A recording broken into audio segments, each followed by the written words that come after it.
Commençons ce journal par un Magnificat à San Pedro, celui de la chorale Cœur Immaculé de Marie, qui a rendu grâce à Dieu pour ses 2 décennies de service liturgique, les samedis 27 et dimanche 28 juin, lors d'un concert et d'une messe solennelle d'action de grâce, présidée par le père Alphonse Zegbei à la paroisse Notre-Dame du Rosaire. Le reportage du service de communication du diocèse de San Pedro, commenté par Morel Poti.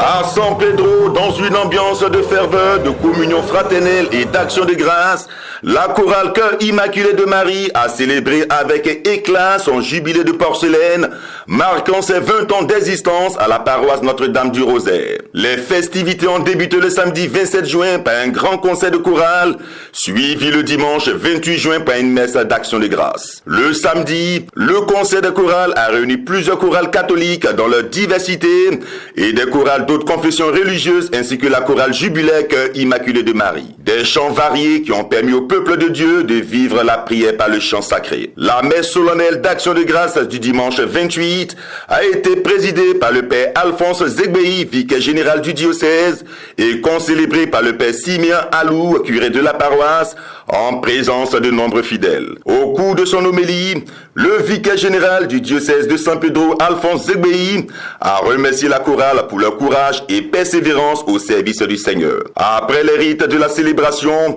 le curé de la paroisse a dit toute sa gratitude à la chorale. Bénédiction de la chorale Cœur Immaculé de Marie, remise de diplôme aux choristes, don offert au vicaire général et le dépôt d'une gemme de fleurs au pied de la Sainte Vierge Marie ont été des gestes symboliques forts de la chorale jubilaire. Les 20 ans de la chorale, 20 ans, c'est pas 20 jours, c'est pas 20 semaines, c'est pas 20 mois. 20 années au service du Seigneur. Nous sommes là ce matin pour dire merci au Seigneur pour tous ces temps difficiles, pour tous ces moments difficiles et pour tous ces moments de joie que nous avons partagés ensemble en fraternité. Et je demande ce matin au Seigneur de nous concilier encore d'amour, de nous donner encore l'amour fraternel pour que nous puissions être à l'image du cœur immaculé de Marie qui est notre sainte patronne. C'est un honneur pour nous d'être invités, d'être associés à les festivités de la chorale Sœur. Voilà. Nous sommes venus apporter notre soutien et puis la fête a été belle. Je viens au nom de l'évêque dire merci à ces jeunes gens qui ont décidé d'évangéliser par le chant. La chorale a une place très importante dans la mission de l'Église. La chorale est source d'évangélisation. La chorale est source de la transmission de la parole de Dieu. La chorale est source d'unité et source de fraternité. Elle permet à la communauté de prier. C'est pourquoi son Excellence, Monseigneur Alexis, n'étant pas là aujourd'hui parce que étant hier à Grabo et aujourd'hui à Grand Bérébi, nous a mandaté pour être ici présents. Cette célébration du 20e anniversaire restera gravée dans les mémoires comme un témoignage vivant de foi, de fraternité et d'union entre les chorales et les communautés chrétiennes.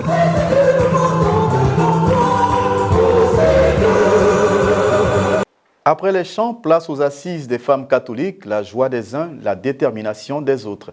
C'est à Abidjan que les femmes de l'Église catholique ont tracé leur feuille de route à l'occasion du 22e Conseil national de l'Association des femmes de l'Église catholique du 26 au 28 juin dernier, des assises qui ont connu leur apothéose lors d'une messe d'action de grâce à la paroisse Saint-Ambroise du Jubilé de Cocody Angré. Francis Okwe, Maria Bissier.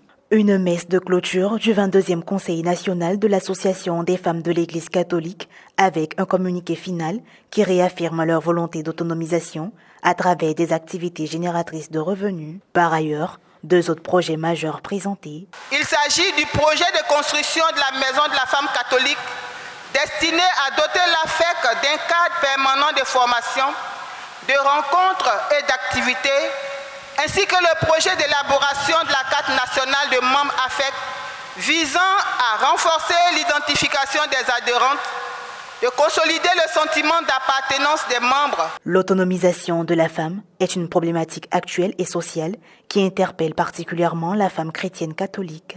Il faut que la femme soit autonome pour qu'elle se prenne elle-même en charge et prenne en charge sa famille. Parce qu'une femme autonome, si elle réussit, c'est sa famille qui gagne, c'est la nation qui gagne. Et nous avons invité une structure de formation pour nous enseigner sur comment mener une activité génératrice de revenus. Oui, un siège pour la femme catholique, un siège dans lequel tout peut être dit, on peut se rencontrer, on peut échanger, on peut mener des projets, on peut mener des activités. Il le faut. Il faut que la femme en Côte d'Ivoire ait son siège. Et là, fait porte ce projet-là. La femme est d'une grande importance dans l'Église, une réalité qui suppose son épanouissement, priorité mise en exergue lors de ce 22e Conseil national avec l'adhésion totale des responsables de tutelle. Et pour bien accomplir sa mission, il lui faut des moyens. Et c'est pour cela que nous avons cette année mis l'accent sur l'autonomisation. Parce que nous savons que quand elles auront les moyens, elles pourront à la fois se prendre en charge et prendre également en charge la mission qui leur est confiée.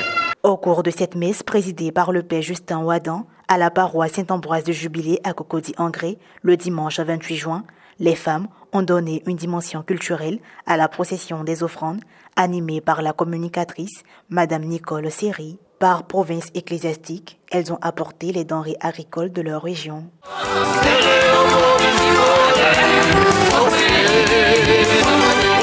Le prochain conseil national de la FEC est prévu dans le diocèse de Korogo du 19 au 21 février 2027. Stratégie à Abidjan, consécration à Bondokou. Après les débats, la dédicace d'une église paroissiale dans la localité de Yezimala, où la pierre et la foi ont célébré leur plus belle alliance. Après 27 ans de labeur, la communauté catholique a vu enfin se réaliser son rêve paroissial, la sortie de terre de son édifice consacré par l'évêque de Bondokou, Monseigneur Bruno Esso Yedo.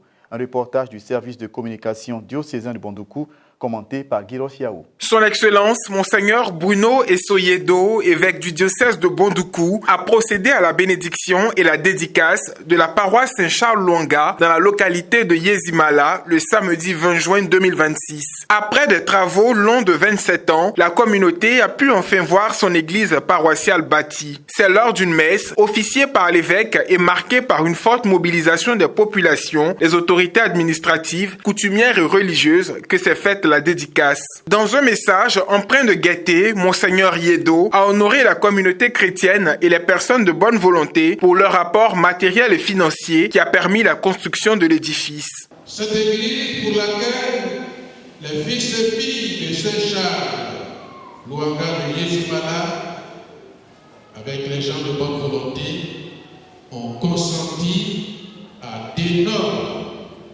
de nombreux sacrifices. Sacrifices en termes de différentes quêtes, sacrifices en termes de temps ou d'énergie dépensée. La célébration s'est poursuivie avec la consécration de l'Église par les rites qui la caractérisent. Et nous disons merci aux fils et filles de l'Église, aux fils et filles du village qui ont contribué à la construction de cette œuvre. Vous voyez, quand on passe dans les villages, on voit de très belles villas. Et puis quelquefois, quand il s'agit de construire des lieux de culte, des églises, ça traîne. Ça fait 27 ans, hein? Mais ils sont arrivés au terme. Le docteur Michel Noufé, directeur des moyens généraux du Trésor et de la comptabilité publique, représentant Madame Nialé Kaba, ministre des Affaires étrangères, a traduit le message de la marraine. Nous avons été mandatés par la ministre d'État, ministre des Affaires étrangères et de la coopération internationale, Madame Kaba Nialé, à l'effet de la représenter à cette sympathique cérémonie. Nous avons assisté à une très belle cérémonie. Nous avons assisté aussi à une belle homélie. Je pense que Dieu s'est manifesté. C'est beau à voir que nous puissions nous réunir comme ça, main dans la main, dans une belle église comme celle-là. Et ça m'amène à dire aux autres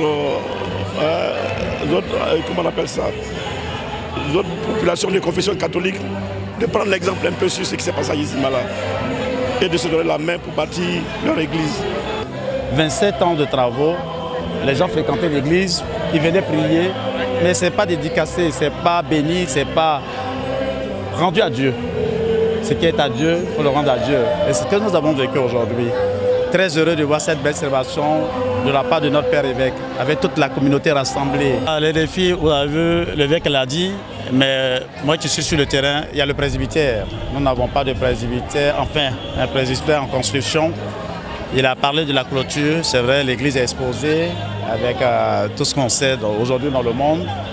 Il y a l'école catholique qui est à côté, nous voulons donner cette éducation à nos enfants. Saint Charles Lwanga est un martyr ougandais brûlé vif pour avoir refusé de renier sa foi catholique. Il a été canonisé le 18 octobre 1964 par le pape Paul VI à Rome. La dédicace de cette paroisse à ce saint martyr vise à traduire le fort attachement du peuple à la cause de Dieu. C'est sur cette note d'espérance que nous arrivons au terme de notre tour d'horizon des actualités de cette semaine.